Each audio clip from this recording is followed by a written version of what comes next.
300 करोड़ रुपए देने के लिए लोग आगे आए। हमने कहा हम नहीं लेंगे। मंदिर पूरा लगभग बन चुका है और 3000 करोड़ रुपया अभी हमारे पास अवशिष्ट है। राम जन्मभूमि बन गई, कृष्ण जन्मभूमि को लेकर के आप लोगों की क्या योजना है भविष्य की? राम मंदिर के अवतार के पश्चात कृष्ण मंदिर का भी अवतार होना स्वाभाविक है। हम भी उसकी प्रतीक्षा करेंगे। देश से है प्यार तो हर पल ये कहना चाहिए, मैं रहूं या ना रहूं, भारत ये रहना चाहिए, भारत ये रहना चाहिए।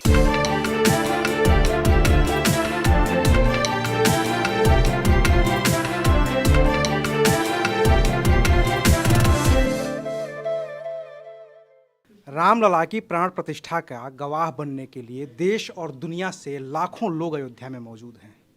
लेकिन जब इतना भव्य कार्यक्रम होता है तो एक स्वाभाविक जिज्ञासा होती है कि जब इतना बड़ा भव्य कार्यक्रम हो रहा है तो उसमें कितना खर्चा आता होगा। इतना भव्य मंदिर बन रहा है, उसमें कितना खर्चा आता होगा, चढ़ावा चढ़ता है वो कितना होता होगा, और कैसे इस मंदिर में आगे के जो कार्यक्रम होते हैं, जो व्यवस्थाएं होती हैं, उसमें कितना पैसा खर्च होता होगा। तो इसके लिए हमारे साथ मौजूद हैं इस वक्त राम मंदिर तीर्थ क्षेत्र ट्रस्ट के कोषाध्यक्ष गोविंद देव गिरी जी महाराज। गोविंद देव गिरी जी के और भी परिचय हैं जो हम इस बातचीत के दौरान उनसे जानते रहेंगे, समझते रहेंगे। तो महाराज जी, शुक्रिया वक्त देने के लिए। नारायण। महाराज जी, 22 तारीख को प्राण प्रतिष्ठा हो रही है जी। एक स्वाभाविक जिज्ञासा होती है लोगों के मन में कि इतना बड़ा आयोजन है तो इसमें खर्च कितना होता होगा। चूंकि आप कोषाध्यक्ष हैं, आप बेहतर बता सकते हैं इन चीज़ों को। आयोजन में खर्च होता हुआ आप लोगों को दिखता है, उतना खर्च प्रत्यक्ष नहीं होता है। इसलिए नहीं होता है कि लोग अपनी अपनी ओर से सेवाएं कर रहे हैं। सेवा करने की जो लोगों में ललक है, उसके कारण हमारा प्रत्यक्ष होने वाला खर्चा बहुत कम हो जाता है, और जो होगा वो तो होने वाला है। हम लोग पहले भी सोचे थे कि भगवान का मंदिर 700 करोड़ में हो जाएगा। फिर नींव के स्थान पर चट्टान न मिलने के कारण कुछ विलंब भी हुआ, कुछ अधिक खर्चा भी हुआ। फिर थोड़ा सा हम लोगों ने, हमारे पूर्व आचार्यों ने जिस मंदिर के नक्शे पर हस्ताक्षर कर दिए थे उसको हम बदल तो नहीं सकते थे, लेकिन उसको हमने बढ़ा दिया। उसका मूल ढांचा वैसा ही रख करके, जैसे कि उनके एक तले को हमने बढ़ा दिया, एक तल बढ़ा दिया। 3 शिखर उसमें होने वाले थे, हमने 5 शिखर कर दिए। तो इस प्रकार उसका खर्चा 1100 से अधिक करोड़ तक हो गया और वह 1400 के आसपास जाएगा, ऐसा हमारा अनुमान है। महाराज जी, एक सोशल मीडिया चूँकि का ज़माना है, लिस्ट चलती रहती है कि इस मंदिर में दान देने वाले बहुत सारे लोग हैं, और बहुत सारे जो सबसे टॉप दानदाता हैं उसमें से कुछ अभिनेता हैं, कुछ क्रिकेटर हैं और कुछ राजनीतिज्ञ हैं। क्या वो लिस्ट सच है क्या कि गौतम गंभीर 2 करोड़ रुपए दे दिए, इन्होंने इतने करोड़ दे दिए, उतने करोड़ दे दिए? मुझे किसी के कितने करोड़ दिए इसकी ओर मेरा ध्यान नहीं जाता है, क्योंकि मेरा ध्यान अधिक से अधिक दान देने वाले की ओर से लेकर के कम से कम दान देने वाला लेकिन श्रद्धा में अत्यंत भरपूर इस प्रकार का जो भाविक है उसकी ओर भी होता है। हम करोड़ों में नहीं गिनते हैं, हम श्रद्धा भाव को देखते हैं। करोड़ तो भगवान की कृपा से अपने आप आ जाएगा। हम आपको एक बात बतलाना चाहते हैं, हमारे सामने तो 300 करोड़ रुपए देने के लिए लोग आगे आए। हमने कहा हम नहीं लेंगे। हमने डोनर्स को नकार दिया, क्योंकि हम लोगों ने सोचा था कि इतना यदि दान हम लेते हैं तो मंदिर, हमारे सामने 2 परिवार आए, उन्होंने कहा कि जितना लगना है लगने दीजिए, हम 2 परिवार मिलकर के मंदिर बना देते हैं। हमने कहा नहीं, ये मंदिर झुग्गी झोपड़ी में निवास करने वाले सामान्य से सामान्य राम प्रेमी के 5-5 रुपये लेकर के बन जाएगा, लेकिन हमें लोगों को जोड़ना है, हमें लोगों के भीतर की भक्ति का दर्शन करना है। वित्त तो उसके पीछे अपने आप आ जाएगा, और वो आ ही गया। आपको मैं एक बात बता दूं, हमने सोचा था कि हम लोग 1100 करोड़ रुपए इकट्ठे कर पाएंगे, समर्पण के रूप में लोग इतना तो अवश्य देंगे, ऐसा हमने सोचा था। जो मैंने सोचा था और हमारे सब लोगों ने सोचा था, उससे 3 गुना से अधिक लोगों ने समर्पण किया। और आपको एक बात और बता दूं, उसके पश्चात, समर्पण के पश्चात भी हम लोगों को ये उल्हाने सहने पड़े कि हम तो प्रतीक्षा करते रह गए, आप हमारे पास आए ही नहीं। इतने दानदाता थे आपके पास? बिल्कुल थे। फिर हम लोगों ने ये कहा अब आप ऑनलाइन भेज सकते हैं। ऑनलाइन भेजने का सिलसिला चलता रहा, और परमात्मा की कृपा ऐसी है कि 3300 करोड़ रुपया उस समय आया था। मंदिर पूरा लगभग बन चुका है और 3000 करोड़ रुपया अभी हमारे पास अवशिष्ट है। चूँकि मंदिर अब लगभग कंप्लीट होने का स्थिति की ओर बढ़ रहा है, 22 तारीख को प्राण प्रतिष्ठा भी हो गई है। अब इस पे कुछ विवाद भी हुए इन प्राण प्रतिष्ठा में। चूँकि आप महंत हैं, संत हैं, कुछ संतों ने भी विवाद किया, 2 विवाद हुए। एक तो मूर्ति को लेकर के विवाद हुआ कि पहले से मूर्ति जब रामलला विराजमान हैं, तो नई मूर्ति की ज़रूरत क्या है? और दूसरा विवाद ये हुआ कि जब मंदिर अर्धनिर्मित है, पूरी तरीके से बन नहीं पाया है, तो इसमें प्राण प्रतिष्ठा की ज़रूरत क्या है? और ये जो बयान थे, वो शंकराचार्यों के थे, जो सर्वोच्च पीठ पे आधीन हैं। इसको लेकर के आप क्या कहते हैं? पहली बात यह है कि बयान शंकराचार्यों के हैं कि तथाकथित शंकराचार्यों के हैं, इसकी पहले छानबीन होनी चाहिए। मैं स्वयं शंकराचार्य परंपरा का हूँ और मेरी दृष्टि में मैंने ये देखा है, जो मैंने सुना है, किसी भी हमारे पीठ पर विराजमान शंकराचार्य महाराज ने मंदिर के इस प्रतिष्ठा के कार्य के ऊपर आपत्ति नहीं उठाई है। सुझाव लोग देते रहते हैं, भाई आपने इतने ठंड में मुहूर्त लिया है तो 1 महीना बाद में भी ले सकते थे, या मंदिर पूर्ण होने के बाद में भी कर सकते थे, लेकिन विरोध किसी ने भी नहीं किया। विरोध करने वाले जो कोई आपको शंकराचार्य के नाम से प्रसिद्ध होने वाले लोग दिखते हैं, मुक्तेश्वरानंद जी हैं, उनका शंकराचार्य होना और नहीं होना ही खटाई में है। वह एक अस्पष्ट बात है, संदिग्ध बात है। और जब हमारे पूज्य स्वामी नित्यानंद जी महाराज ने कहा कि वो तो शंकराचार्य मैं मानता ही नहीं हूँ, जब पुरी के हमारे अत्यंत प्रतिष्ठित और सबसे विद्वान आचार्य ऐसा बोलते हैं, तो वे कैसे शंकराचार्य हो सकते हैं?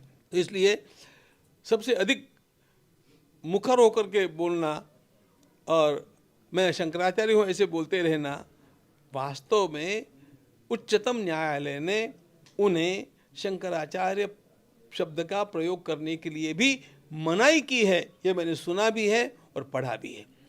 तो इसलिए इन तथाकथित लोगों की बात को छोड़ दीजिए। किसी भी हमारे पूज्य आचार्य ने इसका विरोध नहीं किया।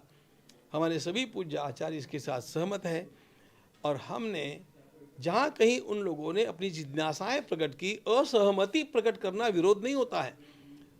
तो मैंने स्वयं गत सप्ताह से अनेक बार खुल करके आह्वान किया कि आप आदरणीय पूज्य शंकराचार्य के पीठ पर हैं, हम आपसे अनुरोध करते हैं कि आप यहाँ पर आवें और हमारे इस कार्य में कहीं धर्म के विधान के अनुसार त्रुटि आपको लगती हो तो हमारा मार्गदर्शन करें, हम उसको बदलने को तैयार हैं।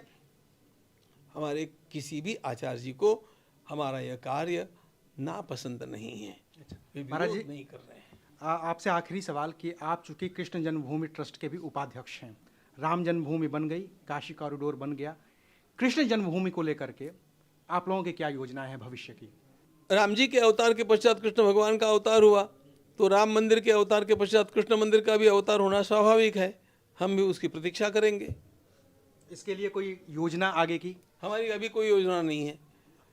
न्यायालय अपना काम कर रहा है और अभी हम राम मंदिर के कार्य में इतने व्यस्त हैं कि इन बातों की ओर ध्यान देने के लिए मेरे पास तो समय ही नहीं है। और वहाँ के लोगों ने भी यही सोचा है कि भगवान का एक कार्य पूर्ण हो जाए, उसके पश्चात शांति से बैठ करके उसकी योजना बनाएंगे। अच्छा महाराज जी, चूँकि आपके पीछे एक जो तस्वीर है महर्षि वेद व्यास की तस्वीर है, आप उसके भी अध्यक्ष हैं उनके ट्रस्ट के, और गीता प्रेस के भी, गीता ट्रस्ट के भी आप अध्यक्ष हैं। कैसे देखते हैं इसको, जो पुणे में एक कार्यक्रम होने जा रहा है 4 फरवरी को हमें पता चला है, और उसमें देश विदेश के सारे साधु संत आ रहे हैं, क्या है उस कार्यक्रम की योजना? ऐसा है शक्तिला एकादशी के दिन मेरा जन्मदिन पड़ता है। इस समय शक्तिला एकादशी 6 फरवरी के दिन आती है। गीता परिवार का जो काम हम लोग गत 36 वर्षों से कर रहे हैं, उस काम के आयाम ने एक बड़ा विस्तारित रूप धारण कर लिया। हमें बड़ा समाधान है कि इस समय गीता परिवार के learngita.com के माध्यम से गीता का अध्ययन करने वाले लोगों की संख्या 181 देशों में 8.5 लाख से अधिक लोग गीता का अध्ययन कर रहे हैं। और ये काम 8,000 कार्यकर्ता कर रहे हैं, हमारे देश के भाई बहन। विदेशों के भी कार्यकर्ता उसमें सहभागी है और यह संपूर्ण निःशुल्क है। सवेरे 5 बजे से रात में 2 बजे तक उसकी कक्षाएं चलती है और 13 भाषाओं में चलती है। तो इतना बड़ा ये काम इतने वर्षों से ये लोग कर रहे हैं, उनकी सबकी इच्छा यह रही और इसलिए गत अनेक वर्षों से मेरे जन्मदिन का नाम ही उन्होंने गीता भक्ति दिवस ऐसा रखा है। तो गीता भक्ति अमृत महोत्सव इस नाम से वह कार्यक्रम होगा। उसका शुभारंभ हमारे पूज्य सत्संग चालक जी माननीय भागवत जी करेंगे और उसके समापन में हमारे माननीय गोरक्ष पीठाधीश और उत्तर प्रदेश के मुख्यमंत्री माननीय योगी जी महाराज पधारेंगे। सभी प्रकार के संत महात्मा उसमें पधार रहे हैं और उसमें विशेष बात जो है मैं आपको बतलाना चाहता हूँ। जब ये काम मेरे सामने आया कि ऐसा हम करना चाहते कुछ, तो मैंने कहा देखो ये जन्मदिन का मुझे अभी किसी प्रकार का कोई उत्साह नहीं है, ये सारी बातें मुझे अनावश्यक लगती है। लेकिन यदि आप चाहते हैं तो 2 काम कीजिएगा। मैं आलंदी क्षेत्र में बैठ कर के श्रीमद् भागवत का श्रवण करूं, किसी संत पुरुष को बुला करके उसके द्वारा मैं श्रवण करूं, एक बात। और दूसरी बात, हमारे देश में अनेक लोग ऐसे हैं जो दीर्घ काल तक पूरा जीवन लगभग देश धर्म संस्कृति के लिए अर्पण करके जी रहे हैं। ऐसे 75 लोगों का सम्मान मेरे हाथों से और अच्छे संतों के हाथों से हो जाए, मुझे समाधान इसमें है। तो वो एक कार्य इसमें होना है। और दूसरी बात, वेदों के व्याख्याता लगभग 20 व्याख्याता आकर के उसमें वेदों पर व्याख्यान देने वाले हैं। सामान्यतया ये होता नहीं है। ये सब कार्यक्रम श्री क्षेत्र आलंदी में होगा जो पुणे के नज़दीक है और संत ज्ञानेश्वर महाराज की वहाँ पर समाधि है। आखिरी बस सवाल क्या है ये, कोई संदेश जो लाखों राम भक्त अयोध्या में जुटे हैं, 22 तारीख को जो प्राण प्रतिष्ठा होने जा रही है, राम मंदिर तीर्थ क्षेत्र ट्रस्ट की ओर से कोई संदेश आप उनको देना चाहें तो? भगवान श्री राम के इस मंदिर निर्माण के अवसर पर मेरे मन में यही विचार आता है कि हम लोग इस बात को भूले नहीं कि यह मंदिर ऐसे ही नहीं बना है। इसके पीछे संघर्ष की परंपरा है, त्याग की परंपरा है, इसके पीछे संगठन की शक्ति की परंपरा है। और हम सब इस प्रकार से जब एकत्रित होकर के कुछ काम किए तब ये दिन हमने देखा है। इसलिए अब वह शौर्य बताने का जो समय था वो तो पूरा हो गया, लेकिन धैर्य के साथ हम लोगों को अब इस राम जी के मंदिर के स्थापना के पश्चात हमारे संपूर्ण राष्ट्र में किस प्रकार एकात्म भाव रहेगा, इसका विचार करना चाहिए। राम सबके लिए है, राम सब में है, राम सबको अपना मानते हैं। इसलिए जो जो भारत से प्रेम करेगा और जो जो सद्गुणों से प्रेम करेगा और जो जो सदाचारी रहने का निश्चय करेगा, वे सभी लोग हमें अपने लगने चाहिए। अन्य लोगों को भी साथ लाने के लिए उनको भी योग्य बनाने का प्रयास हमारी ओर से होना चाहिए। कोई और नहीं, कोई गैर नहीं, ऐसा मान करके हमें अगला मार्ग तय करना होगा, क्योंकि हमें एक मजबूत राष्ट्र खड़ा करना है। और जिस राष्ट्र में भेदों की ओर ध्यान दिया जाता है वह राष्ट्र मजबूत नहीं हो सकता। इसलिए सारे भेदों को मिटा करके हम लोगों को भगवान श्री राम के प्रिय इस भारतवर्ष की उन्नति के लिए संगठित होकर के ऐसा कुछ काम करना चाहिए जिसका गौरव सारे समाज और भारत माता को और भगवान श्री राम को अनुभव होने लग जाए। सबके अंतःकरण में एक पंक्ति निरंतर होनी चाहिए, मैं देश से है प्यार तो, देश से है प्यार तो, देश से है प्यार तो, हर पल ये कहना चाहिए, मैं रहूं या ना रहूं, भारत ये रहना चाहिए, भारत ये रहना चाहिए।